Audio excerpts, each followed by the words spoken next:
pessoal, tudo bem? No vídeo de hoje nós vamos falar sobre o evolucionismo.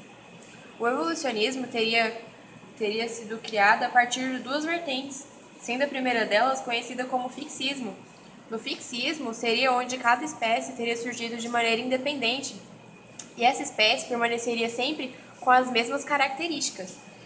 Essa teoria também é muito relacionada ao criacionismo, que vem lá da origem da vida, onde fala que um Deus ou uma força maior, independente da religião, ele teria criado os seres vivos ou cada espécie, e essa espécie permaneceria imutável ao longo de todo o tempo, e ela seria imutável ao longo de todas as gerações até chegar aos dias de hoje. Só que o problema dessa teoria é que ela não foi muito aceita, porque ela falava que as espécies não se evoluíam. Isso era um problema, porque a gente sabe que as espécies realmente evoluíam, isso é comprovado. Então, surgiu outra vertente que era o transformismo. E o transformismo teria sido comprovado através de outras teorias, conhecidas como teorias evolutivas. A primeira delas era do francês Jean-Baptiste Lamarck, onde ele cria duas leis. A primeira delas seria a lei do uso e desuso, onde uma espécie, quando ela usa determinado membro ou órgão, aquele órgão iria evoluir. E se ele não usa, se ele deixa de usar, ele vai se atrofiar. Por exemplo, as girafas, de acordo com Lamarck, teriam o pescoço tão alongado hoje devido ao fato de que quando elas surgiram, elas precisavam esticar o seu pescoço para conseguir alimento, e com esse esticamento do pescoço dela, ela teria adquirido essa característica, ela teria evoluído e teria ficado maior. E se ela teria, o desuso seria aplicado, por exemplo, ao ser humano. Há relatos de que o ser humano já teve cauda, que seria o atrofiamento da coluna vertebral.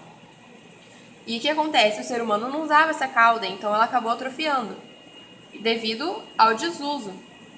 Só que surgiu um problema nessa lei de Lamarck, que ele deixou de explicar, explicou logo depois, com uma lei, que seria o seguinte: e como é que os descendentes dessa primeira geração teriam conseguido essas características de atrofiamento ou de evolução?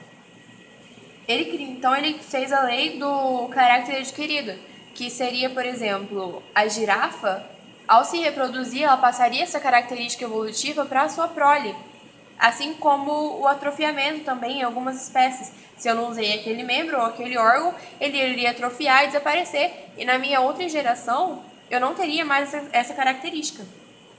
Só que aí surgiu um outro problema. Um rapaz chamado Miller, ele fez um experimento com ratos, onde ele cortou o rabo do rato. O rato não usa o rabo, então vou cortar, vou ver o que acontece.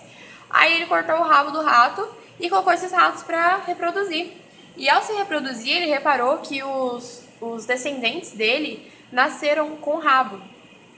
Então, ele chegou em Lamarck e falou assim: ó, essa lei sua aqui do caráter adquirido não funciona. Eu testei, os ratos, a prole deles nasceram com rabo. Então foi aí que Lamarck falou uma das coisas mais inteligentes que a gente pode dizer que já ouviu até hoje, que seria onde uma evolução, ela não dá para ver durante um ano, a primeira geração, a segunda geração, 10 anos, não. Ela surgiria a partir de milhares de anos, um processo muito longo.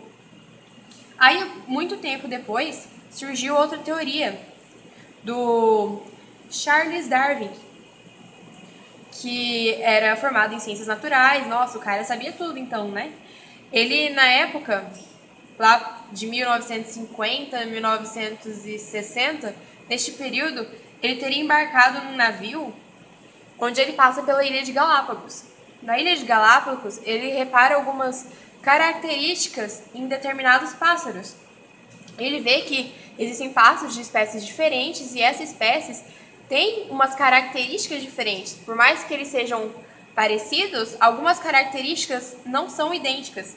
Por exemplo, o bico, em algumas espécies o bico era mais estreito, em outras ele era mais longo, robusto, né?